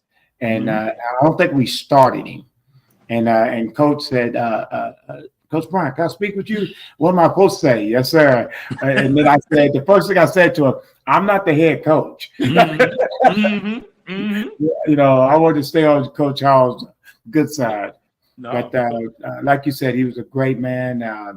And like your flower thing. And I say that as well. Yeah. Give people their flowers, let them know how you feel. Yeah. Because, and you said it 2 or 3 times. Yeah. Tomorrow's not promised. That's right. That's right. And the worst thing, worst thing you can do is want to tell somebody and don't tell them. That's right. That's right. You can wait too late. I can tell you something else, Cisco. I don't think I've ever told you this. Jerry Claiborne used to come and watch us practice sometimes. Yeah, I knew that. Yeah. I used to talk to Jerry Claiborne, because my junior and senior year, I got double team and triple team a lot, and they had guys that was trying to rough me up. And Jerry Claiborne used to come to practice all the time, and he would ask me, and he'd say, Kenny, how do you maintain your focus and your preparation when people, hammering and beating on you all of the time and stuff like that? He said, what do you do, to prepare the game? And I was working with kind of a life coach, kind of at that time, when I go against, physical guys and stuff in practice. And he would always tell me, Kenny, before the ball game starts, get somewhere by yourself a few minutes before the game. Yes. Visualize yourself, yes. Making plays and doing it. And he was very interested in that stuff. And me and him used to talk about that all the time. And he was like, man, I like how your focus and your preparation it come over. And he would come over and talk to me. And I always thought that was cool, man. I'm like, man, here's a football coach coming over asking me, how do I prepare and deal with all of that stuff. But I had a lot of respect for Jerry Claiborne, and he did a great job with you guys. That first year, our freshman year. It was tough. Yeah, it was tough. I think you went from 10-1 or whatever it was to when we were juniors and seniors, back-to-back bowl games and everything. And just to see you guys grow and develop and what kind of coach he was, how you all overcame that adversity and built that program, man, that was a beautiful thing, to watch. And to have the coaches at UK at that time, Coach Hall and Coach Claiborne, they put their egos aside, man. Mentor. They talk and they trying to help each other out, and I love that, man. I mean, that was pretty cool. Right. Claiborne was probably there's not too many, there's no one that I've ever that he coached under, that he coached us under him. Yeah. That didn't respect and love him. Yeah. He was like Coach Hall. Yeah. That's a little different because Claiborne was he'd see a piece of paper on the ground, he'll pick it up and he expect you to do it. Yeah. He was like that. He was like that. And I know the wife, before we get off here, wants to ask you about the Final Four. Okay. Let me get my bracket here. All right. Go ahead, baby. I feel like. Have you filled out your bracket? I feel like my seat. Before we go there, I do want to mention this last message from Jock Whittington. He said he appreciated you and guys like Davender, Woods, Macy, and Givens, who connected with the community and stayed approachable and real.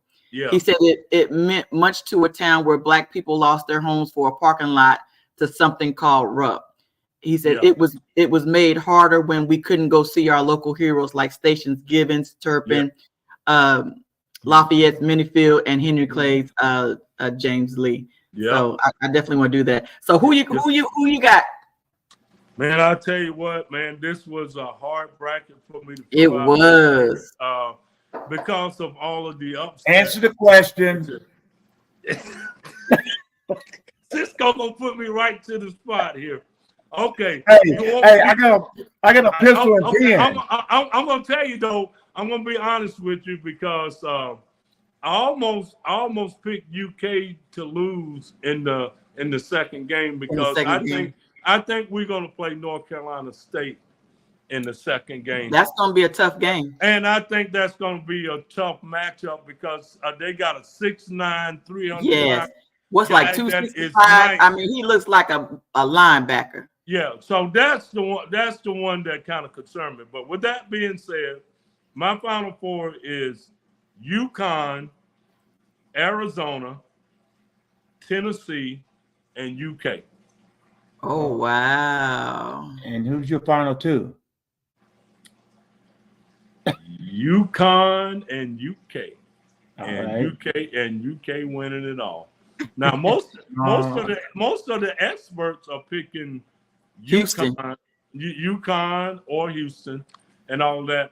I almost picked Houston, but Houston got blown out by 31 points in their conference championship game. So usually when you lose that first game in your conference game, you're not going to go on. Yeah, you might. And it was kind of hard for me to picked Tennessee. I almost picked South Carolina. Tennessee is in that same bracket as Purdue. I don't have no confidence in Purdue. They always they got a good team and they got the big fella, but I just think that the SEC is going to do really well this year. But UK, I got them representing the UK and SEC in the Final Four. So hopefully UK will make me look good here in this one. Outside of that, I do like Houston, and I do like UConn, and Arizona. I think it's got an outside chance. I think Arizona has a good team too. Mm-hmm. Yeah, but this is I don't think this is the year that let's see, UConn is a number 1 seed, Arizona is a number 2 seed, and UK is a number 3 seed, and Tennessee is a number 2 seed. So Kenny, what about Creighton? Yeah, let's see, where's Creighton? I got Creighton losing to South Carolina. Oh, yeah, but Creighton. Well, who do you think is going to be a Cinderella team this year? Let's see, the Cinderella team that I probably got going the farthest right now looks like I got McNeese State going to the Sweet 16. I almost got them. I got James Madison. Oh yeah. Okay, that's a good one too. James Madison is the one that I got, and I kind of another one that I got is New Mexico. That's Rick Pitino's son's team. He's got New Mexico or New Mexico State. New Mexico State. I'm sorry. Yeah. Okay. New Mexico State. New Mexico State, and he's got Jamal Mashburn's son playing for him. Yeah. And I think he's got Eddie Howe's son playing for him. That's a NBA player. So I got them. Okay. So what do you think about the matchup between UK and Houston? Houston is a very good defensive team now, and that concerns me because we don't play no defense. We don't play no defense now. If it's a high scoring game, I mean, I like UK's chances, to win if we're scoring. But if Houston can slow us down just a little bit, it's imperative that we play defense like we played at Auburn, when we play Alabama at home, and like we played against Tennessee. Now, I will put a little bit of this on Calipari as far as the SEC is concerned. And I like Coach Calipari, but I hate it every year when we play the SEC tournament. Coach Cal always said, "Oh, I'm not worried about the SEC tournament." I know. It don't make any difference because it ain't going to change our seeding. Now, this year it didn't. It did the way that it fell, but technically, if they would have won maybe one game, definitely 2 games in the SEC, they would have a number 2 seed instead of a number 3 seed. That's not a lot, but that's a little bit better than, I feel like if you're going to play in any tournament, you play to win. If I'm playing horse against my older brothers in the backyard right now, I might say that I'm messing around. But I'm playing to win. I'm still trying to win, right now. So I hope that moving forward in the future that they'll go into it with a little bit more positive attitude, because the players almost showed up in that first half against Texas A&M like they was like, well, we just go through the motions. If we win, fine. If not, no big deal. Well, Kenny, I got another question real quick. I apologize. That's okay. My thing is, I said this, being a UK fan, graduating, playing there, I'm a fan. I'm a fanatic. But with that said, I get very irritated in the last 5 to 6 years that we're hoping to make to the Sweet 16. Okay. In the past, we wasn't worried about the first 2 games. Oh, no. We're going to be in the Sweet 16, the Elite 8. Yes. Like, people think UK fans are saying win it. Nobody's saying win it. No. But we're going to be competitive. We're going to get to Sweet 16, the Elite 8, Final Four. Yeah. Okay. What are your feelings in closing on that? How do you feel as a former player and a fan that we're hoping to get to the second round every year in the last 5 years. I don't like it. I mean, That's a fair question. That's a fair question. My 4 years at UK, my freshman year, Elite Eight, my sophomore year, Final Four, my junior year, Coach Hall last year, we were 16-12 during the regular season, but we got in the tournament, and as a 12 seed, we made it to the Sweet 16. And then my senior year back in the Elite Eight. So every year I'm knocking on the door. The worst that I did was the Sweet 16.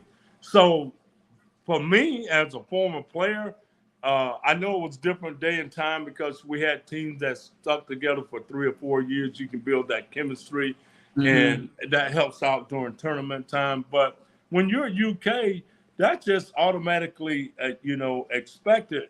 And I've been very disappointed the last couple of years because when you look at how we fared in the SEC tournament, NCAA tournament, one SEC tournament win in the last 5 years, and one NCAA tournament win in the last 5 years. And now we're saying, well, we just hope that we just win one game and win. No, that's not the Kentucky. That's not Kentucky. That's not Kentucky standard. And what Calipari does a lot, and I like Coach Cal, he tries to soften the blow whenever we do lose. He always says, oh, the season's They're young. over. They're young. And he always says, well, the season ain't over until we see who gets drafted in the NBA. But I think most Kentucky fans are not concerned about whether they go to the NBA or not. Once they lose, I think Kentucky fans are disappointed that the season is over. So I think I would like to see them make a deep run this year, Cisco. A lot of people say Elite Eight or Final Four. Obviously, that would be great. But I'm with you. I think anything short of the Sweet 16 this year is a disappointment. You gotta get that edge, back. Nobody fears Kentucky anymore. Right. And I was listening to the interview with the Oakland coach that we're going to play in the first game, and he's saying, well, we wanted Kentucky in the first round because we feel like their big guys can't score, and we got a better chance against Kentucky than we would have against Purdue, UConn, or any of those other teams. Now, I was a little surprised that he said it, but not surprised because I don't think teams fear Kentucky like that anymore. They watch these games on TV. We lost 3 straight home games at Rupp Arena, which has never happened. I think last ever 1960 something that we lost 3 straight home games. So we've lost that invincibility that we once had. And the way that you get that back is that you need to go on a deep run in the playoffs, in the NCAA tournament. And what you got to do is early in the ball game, Cisco, when we play Oakland, I'm telling my team the first 5 minutes of this ball game, we're going to put this team away. We're going to jump on them from the start. Early. The thing that and put your foot on the neck. That has bothered me about Kentucky the last few years is how many games, and it's happened a lot this year, that we get off to a slow start. We playing from behind or whatever. And sometimes when Dillingham and Shepard come in the game, they'll catch fire and then we'll do what we got to do. But we can't continue to do that against teams that we know that we should beat and beat easily. So if you jump on them early, get them down by 15, don't be satisfied with that. Get them down by 20. Once you get them down by 20, get them down by 30. Yeah. We have a tendency that to let up a little bit. So I'm hoping that this team can play better defense, and I hope that we can start games better than we've had most of this season and put teams away early. So when you play against teams that you know you should beat, they don't build confidence to think that they can beat you. Because if you let them hang around, you get there in the last 2 or 3 minutes of the game, and it's a close game.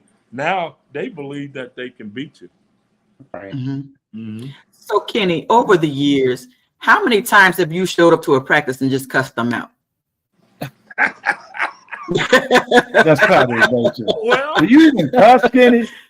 I know you don't cuss, but you know what I'm saying. Like, how many times have you just shown up as I'm Kenny Walker, and y'all are embarrassing us, or y'all are not getting it together, and I need y'all to get it together. It's funny that you said that, because Cisco, technically, he's right. I wasn't really a vocal leader my first 2 years at UK. It was a role that I grew into by the time I was a junior and senior. And even when I was a junior and senior, I didn't say much, but whenever I did say something, it was meaningful to my teammates, because one thing that I learned from Coach Hall and Eddie Sutton, who I played for my senior year, they told me how important it was to be a leader. If you're going to be a leader, and if your teammates are going to respect you, if they're going to listen to what you say, you got to be the one that's working harder than anybody in practice. And if I get on you, you got to be able to handle the constructive criticism, because everybody else is watching you. Right. And so I'm asking Kenny, yes, how many times have you showed up to Coach Cal's practice with these young kids, and you're walking in the gym, you're Kenny Walker? No. Have you ever done that? Or does Coach Cal allow you to come into the gym? No. I've never. The closest thing that I've come to, I guess, participating is when Coach Hall would ask me to go to practice, because Coach Hall was always trying to get Calipari to play zone defense more, which we know Calipari will not play. Will never zone play. defense. Yeah, I was shocked when he did it the other day. And Coach Hall would have me, Sam Bowie, over there, and he will be talking to Coach Cal after practice, and he's like, "Look, Coach, we can show these guys how to do this and all of that." And Coach Cal would always be like, "Well, Coach, I don't know. That times have changed and stuff like that."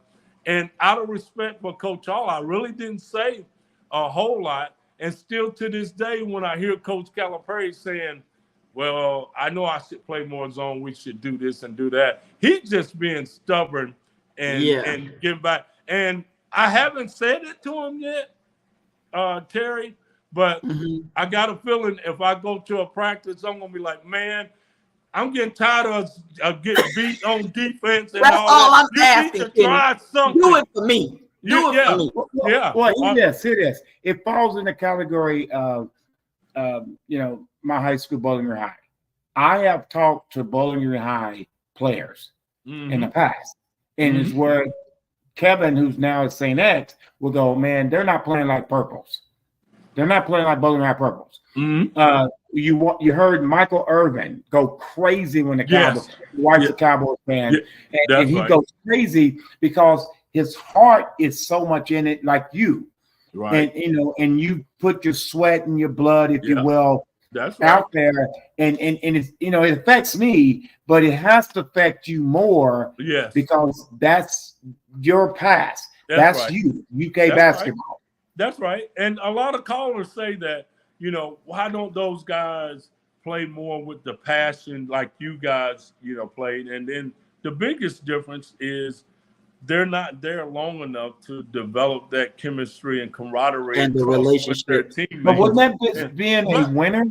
But still though, Cisco, like you say, a lot of these kids, they don't understand when you're not playing well. They're good as long as they're playing well, and they'll do whatever.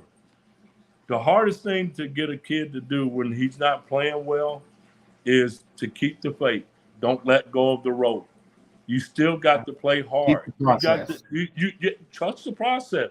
And look, every night, you're not going to score, 20 or 30 points. Every night you ain't going to get, 18 or 20 shots, especially when you come to college. You got to share that wealth. But if we all are in this together, and if we all could just make just a little bit of a sacrifice and do this together, we all going to look good. or we can go our individual ways. I can get mine.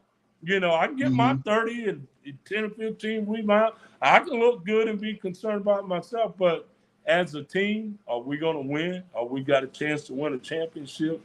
Is that going to bring us closer together by everybody doing their individual thing?